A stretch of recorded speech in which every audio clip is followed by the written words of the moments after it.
Lingkaran ini adalah lingkaran pikiran. Kita terjebak di situ.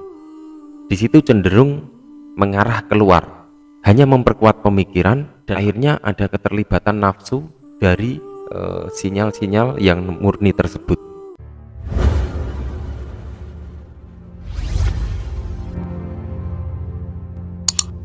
Assalamualaikum warahmatullahi wabarakatuh. Bismillahirrahmanirrahim. Alhamdulillah, pada kesempatan kali ini kita masih membahas tentang zikir dan meditasi.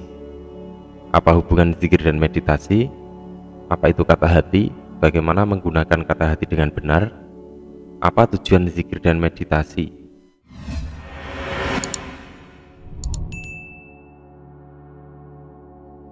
Dunia spiritual dan supranatural itu merupakan sebuah dunia yang sangat erat dengan aktivitas zikir dan meditasi. Zikir itu bisa dengan cara menyebut lafaz-lafaz tertentu dan bisa pula mengingat.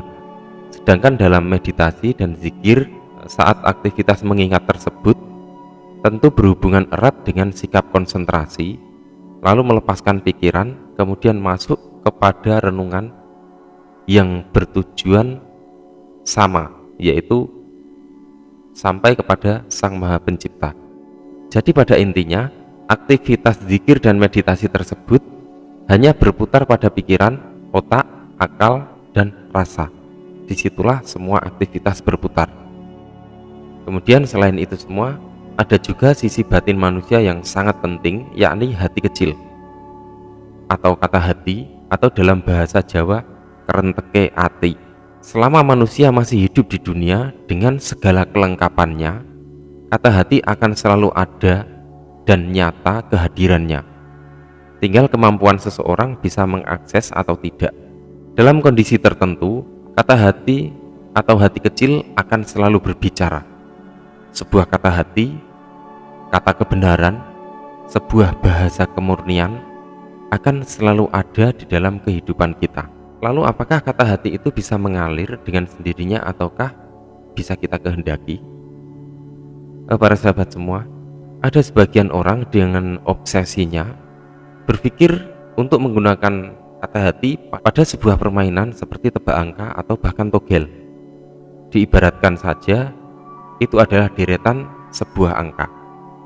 Kemudian ada sinyal-sinyal dari akal yang memberikan respon yang menguat ke otak, kemudian diolah dalam pikiran. Atau bisa juga sebuah petunjuk gaib yang bersifat teka-teki dan diartikan sebagai misteri sebuah angka. Apakah nomor ini benar? Apakah ada nomor yang lain? Lalu aku ikutan main apa tidak?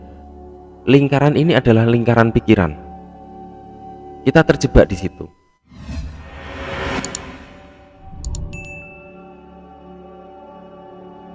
Terjebak di dalam ranah pikiran.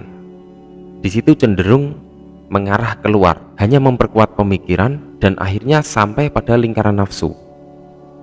Akhirnya ada keterlibatan nafsu dari sinyal-sinyal yang murni tersebut. Padahal di sini maksud dari zikir dan meditasi adalah sebenarnya bagaimana kita memiliki kemampuan, memiliki kecerdasan untuk menguatkan frekuensi suara hati kecil kita dengan cara menenangkan hati, pikiran, dan perasaan supaya mendapatkan kesadaran penuh terhadap otak sehingga menjadikan pikiran kita jernih dan kesadaran lebih kuat dari sebelumnya.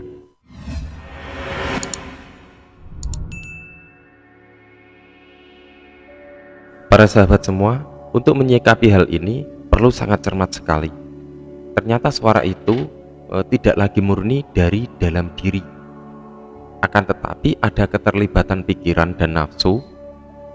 Pikiran mengolah dengan didasari keinginan lahiriah, sehingga ada dorongan nafsu lebih kuat daripada dorongan nurani. Maka jika kita menggunakan kata hati atau intuisi atau kemampuan batin kita untuk tebak angka atau hanya untuk menerawang togel saja, itu sebenarnya akan membuat kita bodoh dan kita akan tetap ada di dalam lingkaran itu. Itu sebenarnya akan membuat kita bodoh dan kita akan tetap ada di dalam lingkaran itu.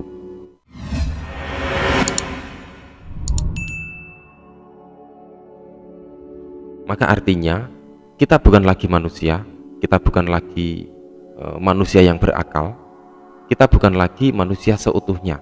Padahal akal ini adalah salah satu ciri kesempurnaan dari diri manusia.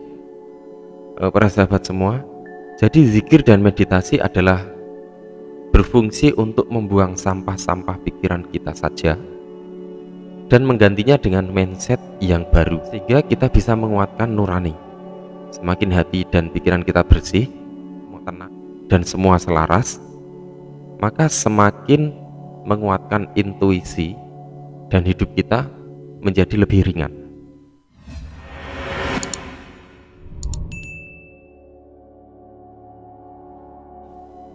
Kemudian salah satu dari keuntungan meditasi itu adalah kemampuan membaca. Apakah itu pesan dari otak, ataukah pesan dari intuisi, ataukah pesan dari pikiran, atau bahkan itu adalah pesan dari nafsu.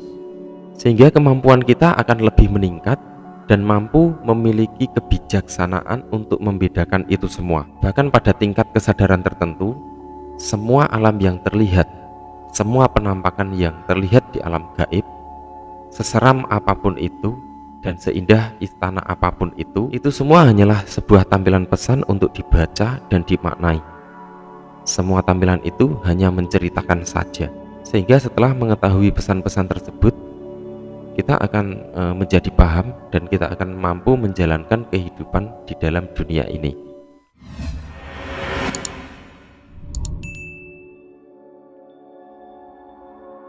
Para sahabat semua, manusia hidup di dunia ini memiliki tanggung jawab terhadap diri dan keluarganya. Oleh karena itu, butuh sandang, pangan, dan papan.